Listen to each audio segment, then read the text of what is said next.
Hello and welcome back to the fifth video in IOSH's Health and Safety Fundamentals series. This video is called More on Reasonable Practicability. My name is Duncan Spencer and I am the Head of Advice and Practice at IOSH. In video 4 in this series, we built on the idea of reasonable judgment and introduced the basics of reasonable practicability. There have been two terms relating to reasonable practicability that have been used in the United Kingdom. The Health and Safety at Work Act 1974 uses the phrase "so far as is reasonably practicable," yet in some of the guidance produced by the Health and Safety Executive, they use the phrase "as low as is reasonably practicable."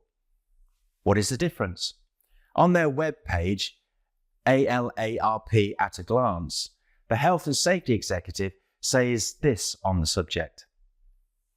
The two terms mean essentially the same thing, and at their core is the concept of reasonable practicability. This involves weighing a risk against trouble, time, and money needed to control it. Thus, ALARP describes the level to which we expect to see workplace risks controlled. In this video, we will consider reasonable practicability and its relation to the vision of zero harm. Reasonable practicability and its relation to continuous improvement. The common mistakes that people make when applying reasonable practicability. Firstly, reasonably practicable and the concept of zero harm. The pursuit of zero harm could affect the judgment of what is reasonably practicable. Occupational health and safety is not an exact science. While we may predict accidents through the assessment of risk, we can never know for sure that the accident we predict will happen in the way we envisage, or that the controls we implement will remain effective. So if we can never be certain about the future, then how do we use reasonable practicability in the zero harm concept? The concept of zero harm has been a subject of debate in the occupational health and safety profession for several years. Should it be an objective or is it a vision? What's the difference? If it is used as an objective, the pursuit of zero harm can become a driving force for continually adding more controls. Theoretically, this could drive the organization to go beyond what is reasonably practicable. If it is an objective, then not even the slightest chance of an accident can be allowed. If it's an objective, it demands measurement of targets and reporting. Organizations who have used zero harm as an objective may be tempted to manipulate data and reporting to preserve a zero accident record. Consequently, it could also inadvertently create a blindness to valuable near-miss data because the organizations become reticent to identify incidents that would jeopardize achieving the zero accident objective. If it is a vision, however, an aspiration, if you will, then this is a less exacting demand. It becomes a philosophy that helps to inform choices and helps to develop appropriate attitudes,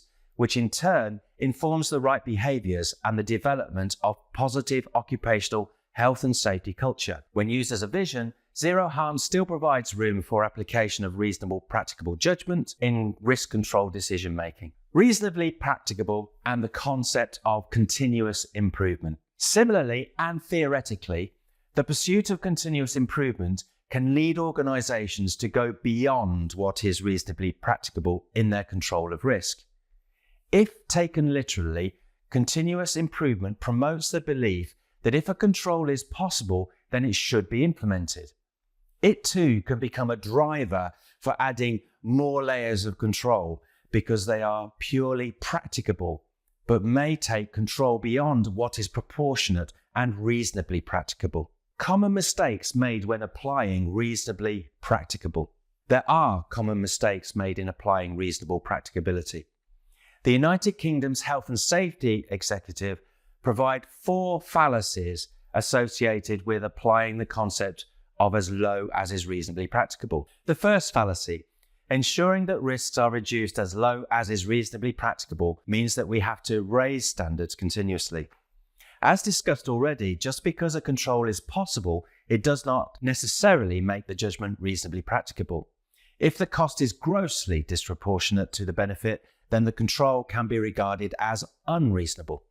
Plus, if the risk diminishes, then the controls can be relaxed. The second fallacy: if a few employers have adopted a high standard of risk control, it becomes the standard for as low as is reasonably practicable. There can be many reasons why one organisation wishes to go further with the control of risk than another similar one. For example, through staff agreement or to support branding and reputation. In the United Kingdom, enforcement agencies are told it is not necessary to force all similar organisations to adopt the same level of controls, but to take a view of local circumstances.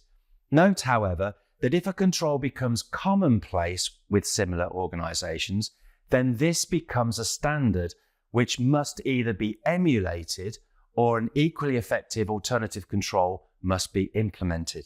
The third fallacy: ensuring that risks are reduced as low as is reasonably practicable means enforcement agencies can insist on all possible risk controls.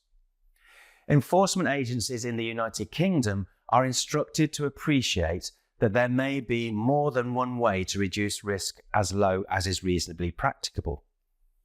That a belt and braces approach is not required. That is to say, to implement an additional control just in case or to be on the safe side. Once again, if the cost is grossly disproportionate to the benefit, then it is unreasonable. And the fourth fallacy is ensuring that risks are reduced as low as is reasonably practicable means there will be no accidents or ill health. Reducing risk as low as is reasonably practicable does not mean achieving truly zero risk. Usually, an element of residual risk must be tolerated. Even when controls are in place, the risk may still be realised despite our best efforts. We would like to add 2 further fallacies to this list. Firstly, experiencing an incident does not necessarily mean that the organisation must have changed the risk controls being applied. Even with a robust set of risk controls in place, the circumstances on the day or the momentary lapse in controls can still result in an accident. It could be right for an incident investigation to conclude that no changes to the risk controls are needed. For example, if a supermarket was able to show that a slip and fall was one of 6 in the last 12 months, but during that period over 1 million customer journeys had been taken safely through the shop despite daily spillages, then this would be a vindication that spillage controls work well. Secondly, having an accident that has not been covered by a predictive risk assessment does not necessarily mean that an organisation was non-compliant. Reasonable foresight is a prediction of the future given the best knowledge of today.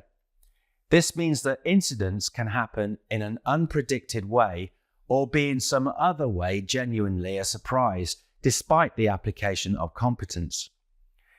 Predicting the future is not an exact science.